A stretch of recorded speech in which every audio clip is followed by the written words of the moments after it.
Greetings! Anton here with another short H3VR devlog this week. I've got two things to talk to you folks about today, Taken Hold and MeatMiss.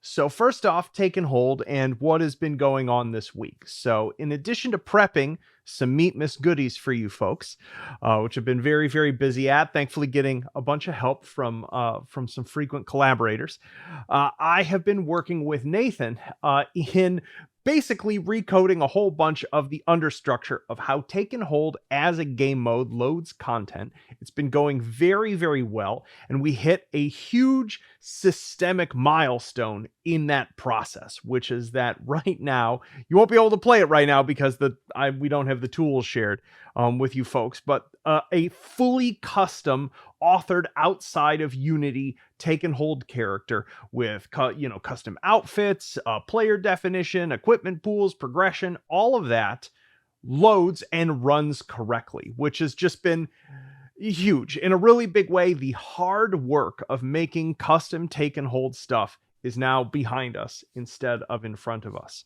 Obviously, I'd wanted to have that done a little bit earlier, but that was more on me than anyone else. This has just been a very challenging year, but I wanted to just all let you know that it is going very, very well, and we're setting ourselves up to basically be able to start testing our authoring tool, probably with a closed testing group first, and then a wider test with the community early next year.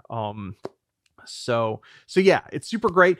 In the process of doing that, I've got basically a list of stuff that the modders have requested of me that some of their more extensive Taken Hold mods used in some of those custom characters, like Taken Hold, like Sosig's actually just dropping loot onto the ground, being able to have characters like use vault files or have pools associated with vault files, or have a pool that also has a bunch of other pools associated with it. So if you like buy an SMG, it also spawns with like a red dot and a suppressor and things like that. And so all that functionality is being supported first party in the game, as I know that by doing this big update, we are replacing Taken Hold Tweaker slash toolkit. I can't remember what it had been renamed. But anyway, I'm trying to do my best to make sure that as we just tear out wires and rebuild this whole thing, that that those of you who both author exotic Taken Hold characters and those of you who all download and love playing other folks' exotic Taken Hold characters will be able to put back together the things that were interesting about those in this new structure. So yeah, it's been going great.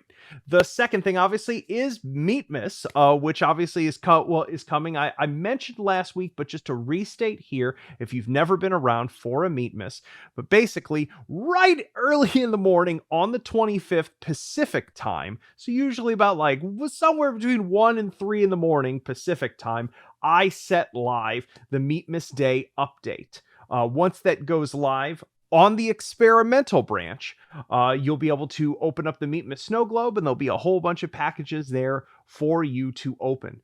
The reason I do it at that hour is precisely so that pretty much everyone on the globe actually gets to play it on the 25th. Who is awake instead of me like waking up at like 9 or 10. It's already super late in Europe, etc. So this has always been the best time in the 24-hour cycle to do it, even though it's pretty exhausting. And then I will end up dropping a devlog later that day on the 25th. I know a lot of you will be like away from your VR for the holidays with family, or just like don't have a VR set and just want to know what the holiday goodies were this year. And so I'll be dropping a devlog video showing those off as well. So that's what we're doing for MeatMiss this year. Today's update is almost entirely just a sort of like patch build to make sure that all the stuff that Nathan and I did doesn't break anything, so that the game is sort of on the experimental branch is stable for MeatMiss next week. And so if there are things that are glitched out, if you play Taken Hold on this build and something breaks that used to work perfectly fine, I need to know immediately so that I can fix it. The other really important thing with it is that I did go in and fix a couple logic bugs that were present in some of the new take and hold fixes. Things related to scoring now should work correctly. Folks weren't getting like a health bonus and things like that. Now that those are in and they're pretty significant bonuses, you should be able to now fairly easily displace the older scores that are on the scoreboard. So yeah, so that's what's going on with the build.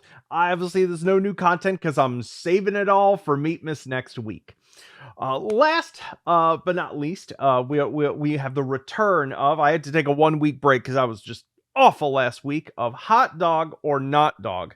Now, I've decided to go back to basics a little bit this week, insofar as the last one was a little too experimental. You might remember I put some just what was it? It was like a buffalo chicken pizza ramen noodle on top, and it was just unbelievably awesome. One of the worst, awful. One of the worst things I've ever eaten. And so we're going to go back to just condiments in general. So I was in TJ's. I love TJ's the other day, and they had this spicy dynamite sauce.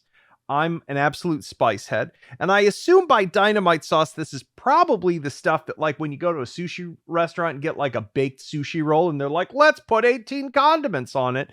This is probably one of those. It's got sort of a spicy mayo-y color to it.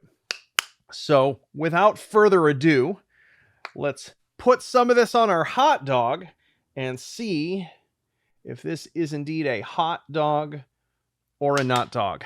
There we go. Spicy dynamite sauce. Hot dog or not dog. It almost looks like cheese. Let's see how this is.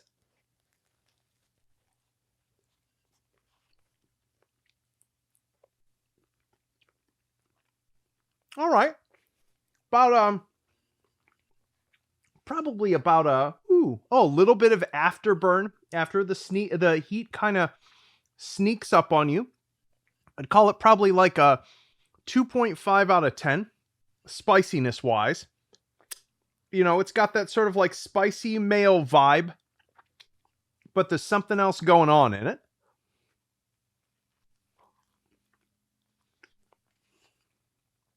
I don't know if I'd want this to be the only thing I put on a hot dog, but it is good on a hot dog. My only complaint of it, and this is true of a lot of these sauces, is just very preservative-y.